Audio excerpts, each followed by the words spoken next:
নমস্কার বন্ধুরা, আমি প্রীতি। জলছবি গল্পের আসরে আপনাদের সকলকে স্বাগত জানাই। আজ আপনারা শুনবেন শ্রদ্ধেয় লেখক বিভূতিভূষণ বন্দ্যোপাধ্যায়ের কলমে মানতালাও। তাহলে চলুন বন্ধুরা, আর বেশি দেরি না করে শুরু করা যাক আজকের গল্প মানতালাও।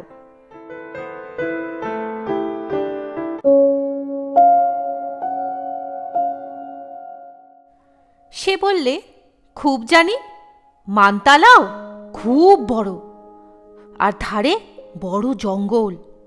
ভালুকের ভয় আছে, পাহাড় আছে, বাঘও আছে। বৈশাখ মাসের মাঝামাঝি, অসহ্য গরম। বেলা 4টে বেজে গেছে।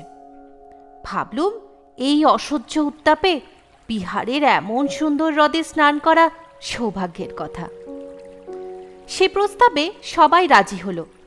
আমার মন প্রথমত সায় দেয়নি, কি জানি কেমন তালাও, মিথ্যেই দেরি হয়ে যাবে গয়া পৌঁছতে।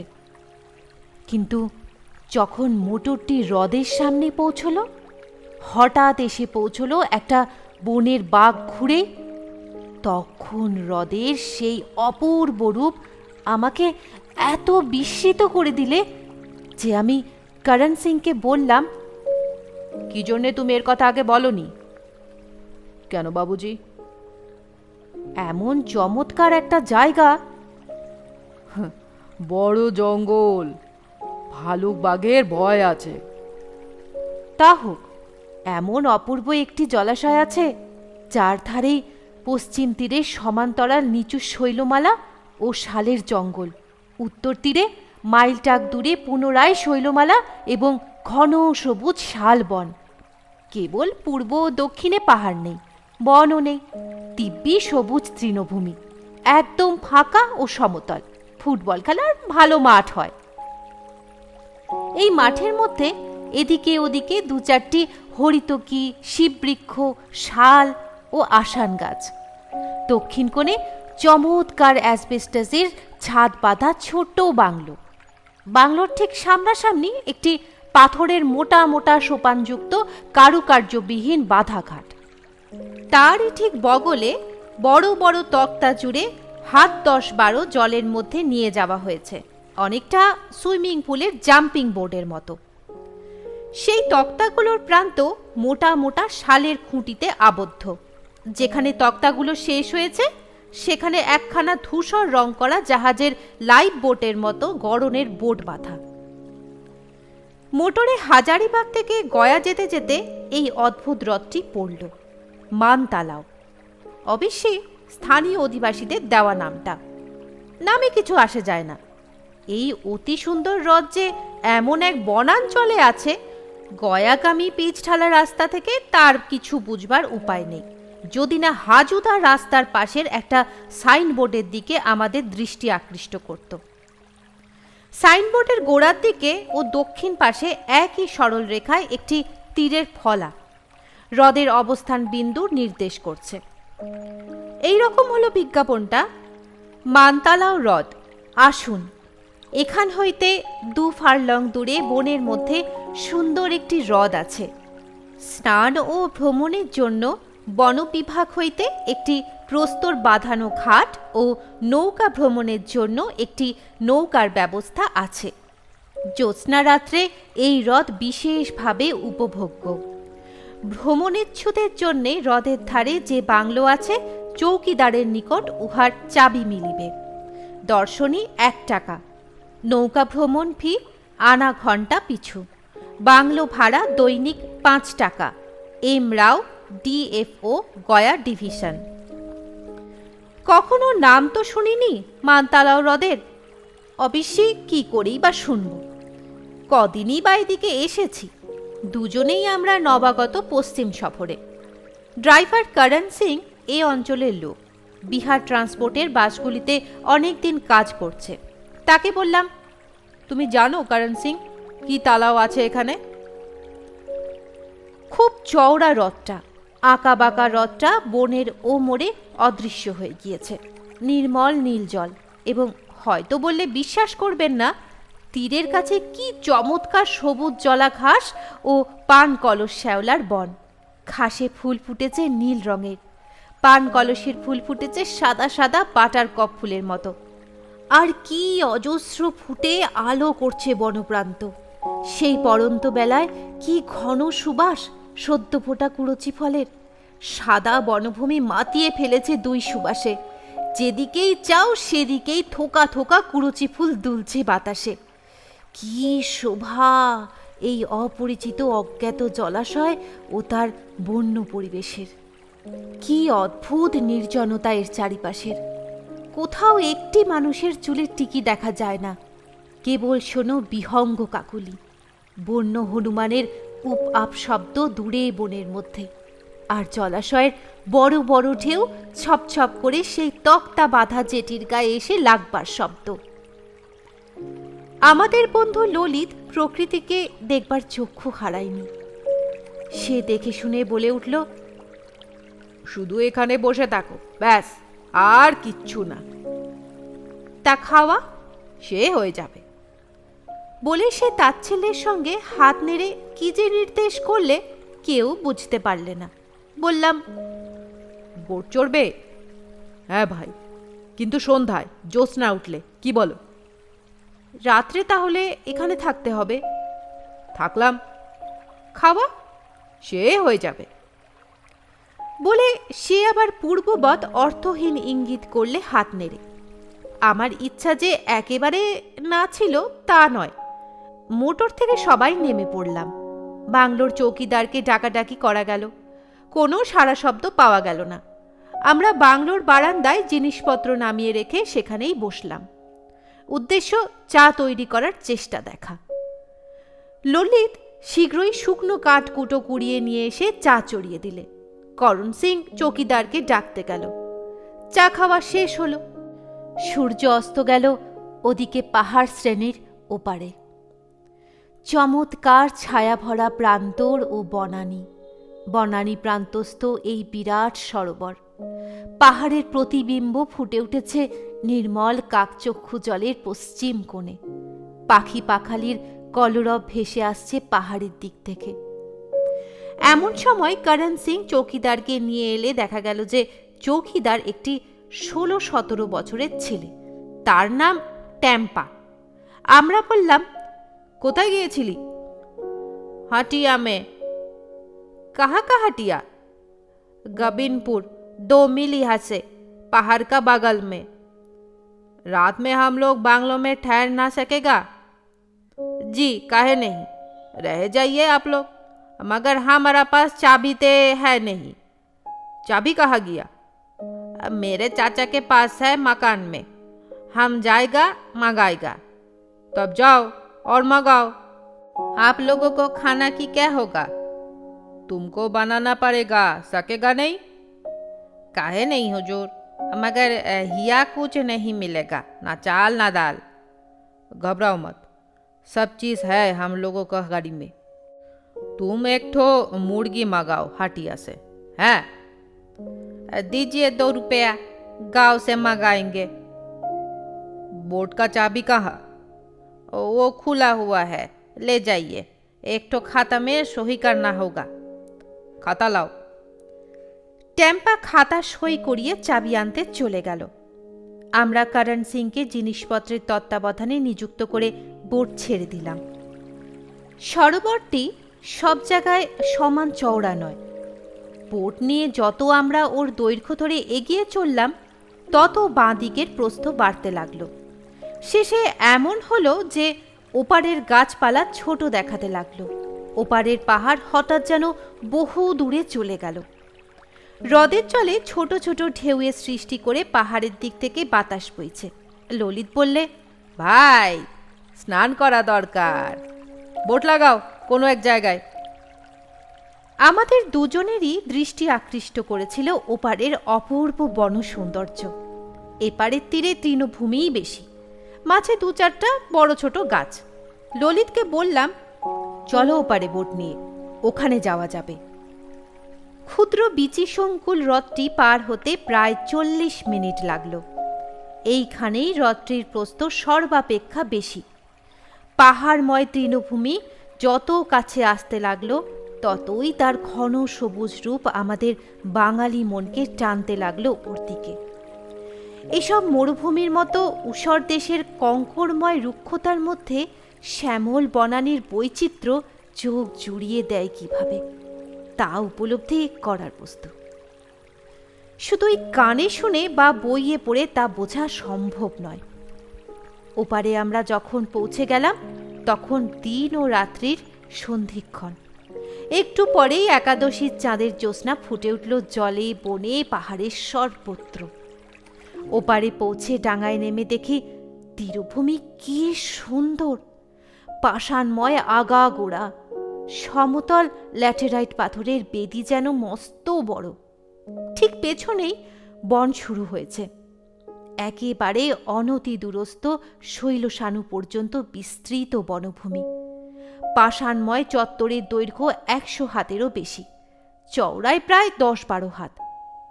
আমাদের স্নান ও বিশ্রামের জন্যে প্রকৃতি যেন পাথরের ঘাট বাঁধিয়ে দিয়েছে। কি ঠান্ডা জায়গাটি, বনের কি সুন্দর স্নিগ্ধ হাওয়া, কুরচি ফুলের কি ঘন সুবাস জ্যোৎস্না মাখা বাতাসে। আমরা জলে নামলাম। যত দূর যাই পায়ের তলায় শুধুই পাথর, যেন সিমেন্ট বাঁধানো সমতল চত্বর। জল ঈষতপ্ত, কিন্তু কাকচক্ষুর মতো নির্মল। জলে পড়েছে চাঁদের জ্যোৎস্না। পাহাড়ের ওপর বন্য কুক্কুট ডেকে উঠল রজনীর প্রথম জামের শুরুতে। সেই সঙ্গে ডেকে উঠল শেয়ালের দল। ললিত বললে, কি চমৎকার জায়গা ভাই। এমন যে জায়গা আছে তাই জানতাম না, অথচ কেউ আসে না। জানলে ভিড় জমে যেত না এই গরমের দিনে। তুমিও যেমন। আমাদের দেশে এইসব জিনিস দেখবার শখ আছে কজনের? কে আসছে লেক দেখতে? আমাদের পিছনে রহস্যাবৃত বনভূমি জ্যোৎস্নায় অন্ধকারে অত্যন্ত গভীর ও বিপদসংকুল বলে মনে হচ্ছে। করণ সিং ভালুকের কথা তো বলেছিলই, বাঘের অস্তিত্বের সম্বন্ধে যে ইঙ্গিত করেছিল তাও অর্থপূর্ণ। কিন্তু আমার মন ছিল না বনের বিপদের দিকে। সারা দিন প্রখর রৌদ্রতাপ, ধুলো ও ঘামের হাত থেকে নিষ্কৃতি পেতে এই বনানী বেষ্টিত নির্জন বিশাল জলাশয়ের গভীর জলে অবগাহন স্নান করবার আনন্দ আমার সব ভয়কে ছাপিয়ে উঠেছে। হ্রদের ধারে ধারে জলজ ঘাসে নীল ফুল ফুটে আছে, হাওয়ায় দুলছে ঘাসগুলো। উচ্ছে লতার মতো কি একটা লতা ঝুলে পড়েছে জলে, পাথরের ওপর দিয়ে সাপের মতো সেটা চলে এসেছে জঙ্গলের দিক থেকে। দুজনে পাষাণ তীরভূমিতে উঠে সাবান মাখলাম আরাম করে, তারপর আবার নামলাম জলে। চাঁদের ছায়া ভেসে ভেসে যাচ্ছে জলের ভেতর, বুকে মুখে লাগছে ঢেউ। পাষাণময় তটে মৃদু শব্দে ছলাৎ ছলাৎ করছে, তাল খাচ্ছে। চারিধার নিস্তব্ধ নির্জন। কি সুন্দর রাত্রি, কি সুন্দর দেবলোকের সরোবরের মতো অগাধ জলরাশি। তিরিং করে একটা ছোট মাছ লাফিয়ে উঠেই আবার জলে পড়ে গেল। জল, জল, জীবন দায়িনী সুধার প্রবাহ। ভগবানের কি অদ্ভুত সৃষ্টি এই জল। কিন্তু এই জলকে ঠিকমতো ভোগ করতে হলে এমনই ধারা অগাধ জলের সরোবরে বা নদীতে এমনই ছায়ানিবিড় বনফুলের ধারের ঠান্ডা জলে অবগাহন স্নান করা চাই। সারা দিনের পরিশ্রম, ধুলো ও দুর্দান্ত গ্রীষ্মের পরে কলকাতার আঁটোসাঁটো বাথরুমে জলের কল খুলে স্নান করে কিছুতেই বোঝা যাবে না জলের কি মহিমা, অবগাহন স্নানের কি আস্বাদ। তার উপর যদি জ্যোৎস্নার রাত হয় আর এমনই জনহীন সরোবরটি পাওয়া যায়, তবে সৃষ্টির আনন্দের অনেকখানি স্নান করে উঠে নিয়ে আসা যায় দৃষ্টির সাহায্যে ওর ফটো তুলে। স্মৃতির পটে এই ফটো চিরদিন থেকে যাবে এবং জীবনের মহা সম্পদ হয়ে থাকবে। স্নান করে স্নিগ্ধ হয়ে আবার আমরা বোট বেয়ে অজানা রহস্য লোকের দিকে এগিয়ে চলি পশ্চিম তীর ধরে। আমাদের বাদিকের বন ও পাহাড় ধরে ধরে অনেক দূর বেয়ে চলেছি ডাঙার কাছে। কোথাও বনের মধ্যে অজানা বনকুসুমের গন্ধ, কোথাও ঝিঝির সমস্বরে ঐকতান, কোথাও ঝরা পাতার ওপর অজানা কোনো নিশাচর জন্তুর দ্রুত পদাচারণের খসখস ধ্বনি, কোথাও ডালপালা কাঁপিয়ে বাতাস ওঠার শব্দ। সমস্ত বনভূমিতে ততক্ষণ জ্যোৎস্না নেমেছে। কেবল নিবিড় ঝোপঝাপ কিংবা পাহাড়ের খাঁজগুলো বড় অন্ধকার দেখাচ্ছে তখনও। ললিত বললে, এ লেকের দেখছি সীমা নেই, কত দূর বাইব? চলো, আজ সারা রাত বাইব বোট। এবার বাংলোতে নিয়ে খাওয়া দাওয়া করা যাক। এক রাত্রি নাই বা খেলো, চলো দেখা যাক। এক জায়গায় ডাঙায় মস্ত বড় একটা হর্তুকি গাছ, তার ডালে ডালে অলোকলতা দুলে দুলে ঝুলে পড়ছে জলের উপর। বড় বড় পাথরের চাই সেখানটাতে জল পর্যন্ত নেমে এসেছে। সমস্তটাতে জ্যোৎস্না পড়ে কি অপূর্ব দেখাচ্ছে। আমরা আবার সেখানে বোট বেঁধে পাষাণের উপর জ্যোৎস্নায় বসলাম। কাছেই কত কি বর্ণলতা পাতার ঝোপ। কটুতিক্ত গন্ধ উঠছে বাতাসে। রাত 10টা বেজেছে। দিনের গরম অনেকক্ষণ কেটে গিয়ে রাত্রির শীতল বাতাস আমাদের স্মরণ করিয়ে দিচ্ছে আমাদের সঙ্গে গায়ে দেবার কোনো মোটা জামা বা কাপড় নেই। ললিত বললে, এ দেখছি কম্বল আনা উচিত ছিল। বেশ ঠান্ডা সত্যি ভাই। চলো ফিরি। হঠাৎ দুজনেই অবাক হয়ে জ্যোৎস্নালোকিত জলরাশির দিকে চেয়ে দেখলাম একদল বুনো হাঁস পাহাড় থেকে নেমেছে জলে, দিব্যি সাঁতার দিচ্ছে। দূর থেকে দেখাচ্ছে যেন একদল শুভ্রা নারী জলকেলি শুরু করেছে।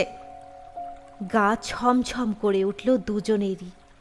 বাংলো থেকে অনেক দূর এসে পড়েছি, রাত্রিও গভীর, পেট চুই চুই করছে খিদে। ঠান্ডা বাতাসে শীত ধরে গিয়েছে দুজনেরই। বোট বেয়ে ফিরতে লাগলাম কুলের দিকে। চাঁদ ঘুরে গিয়েছে, যেন মনে হলো পথ হারিয়েছি, দিক নির্ণয় করতে পারছি না। সমস্ত অঞ্চলটা যেন মায়াময় হয়ে গিয়েছে, যেন পৃথিবী থেকে বহু দূরে মহাবোমের অন্য কোনো অজানা গ্রহে নির্জন বনবেষ্টিত হ্রদের আমরা দুটি নিঃসঙ্গ প্রাণী, কোনো অজানা উপগ্রহের জ্যোৎস্নায় বিভ্রান্ত হয়ে পথ হারিয়ে ঘুরছি। আমাদের সে পরিচিত পৃথিবীর আত্মীয় স্বজন থেকে চিরবিচ্যুত অবস্থায়। কতকাল যেন ছেড়ে এসেছি সেসব পরিচিত পথরেখা। তারায় তারায় পরিব্যাপ্ত আকাশ আর জ্যোৎস্না ভরা জলরাশির দিকে যে সে অনুভূতি আরও দৃঢ় মনে হলো। খানিক দূর এসে বাঁ দিকের পাহাড়ে স্পষ্ট একটা শব্দ শোনা গেল, যেন কড়া দিয়ে তক্তা চিরছে। ললিত বললে, ভাই শোনো। বড় বাঘ, রয়্যাল বেঙ্গল গয়ার জঙ্গলে যথেষ্ট। তাড়াতাড়ি চলো। পাহাড়ে পাহাড়ে যেন প্রতিধ্বনিত হয়ে উঠল সে আওয়াজ। খুব গম্ভীর আওয়াজ নয়, ঠিক তক্তা চেরার শব্দ। করাতের কারখানায় বড় কলের করাতে তক্তা চিরছে। আমি বড় বাঘের এ ডাকের সঙ্গে সুপরিচিত। যখন আবার আমরা ফিরে এলাম বাংলোর ঘাটে, তখন রাত 2:30। করণ সিং ঘরের দরজা বন্ধ করেছে বাঘের ভয়। তার ভয় যে অমূলক নয় তার পরিচয় কিছু আগেই পেয়েছি। ডাকাডাকি করতে করণ সিং ও আর একটা লোক দৌড় খুলল। অন্য লোকটা আমাদের সেলাম করলে। করণ সিং জানিয়ে দিলে এ সেই বালক চৌকিদারের চাচা। বললাম, কে নাম তোমারা? মুনেশ্বর মাহাতো হুজুর। ठीक है, भात पकाया? हुजूर, वो तो 10 बजने को अंदर में पका लिया। भात और मांस, खाना ठंडा हो गया हुजूर। कोई हर्ज नहीं, ले आओ। टेबल में परस कर ले हुजूर। करो। करण सिंह, तुम खाना खाया? हम तो चूड़ा खा लिया और कुछ नहीं खाएंगे। আকণ্ঠ খাওয়া গেল। শেষ রাত্রে মাংস আর ভাত। তারপর একটু ঘুমিয়ে নেওয়া গেল। মুনেশ্বর বললে, হুজুর, এসব জায়গায় ভোরে তাড়াতাড়ি দোর খুলবেন না।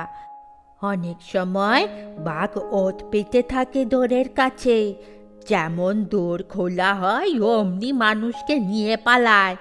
একবার হয়েছিল এই বাংলায়। করণ সিং বললে, বাজে গল্প করো না। মানুষ খেকো বাঘ না হলে অমন করে না। আমি বিহার ট্রান্সপোর্টে কাজ করেছি 20 বছর। কত পাহাড় জঙ্গল ঘুরেছি, কখনো শুনিনি এমন কথা। मुनेश्वर रेगे बोले, आप लोग क्या जानता? मोटर से घूमता है, जंगल का हालचाल क्या मालूम है आप लोगों का? छोड़ दीजिए वो बात। आप लोग रहिए यहाँ पर 2-5 रोज।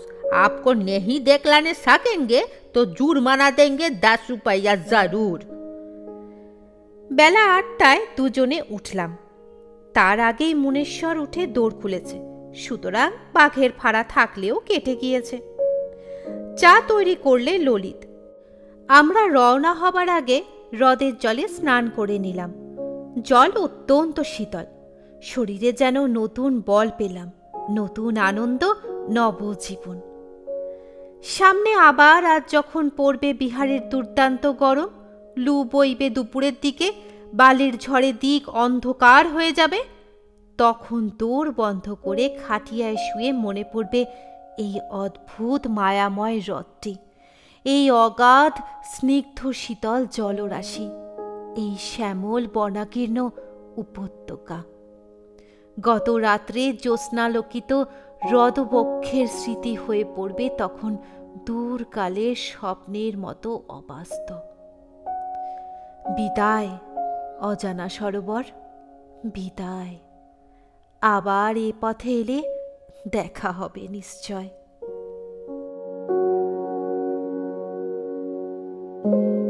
এতক্ষণ শুনছিলেন শ্রদ্ধেয় লেখক বিভূতিভূষণ বন্দ্যোপাধ্যায়ের কলমে মান্তালাও। এরকম আরও ক্লাসিক গল্প শুনতে অবশ্যই জলছবি চ্যানেলটিকে সাবস্ক্রাইব করে রাখবেন। আর আমার গল্প পাঠ আপনাদের কেমন লাগছে তা অবশ্যই একটা লাইক এবং কমেন্ট করে জানাবেন। আজকের মতো আসি তাহলে। নতুন গল্প নিয়ে খুব শীঘ্রই আবার ফিরে আসব। সবাই ভালো থাকবেন। ধন্যবাদ।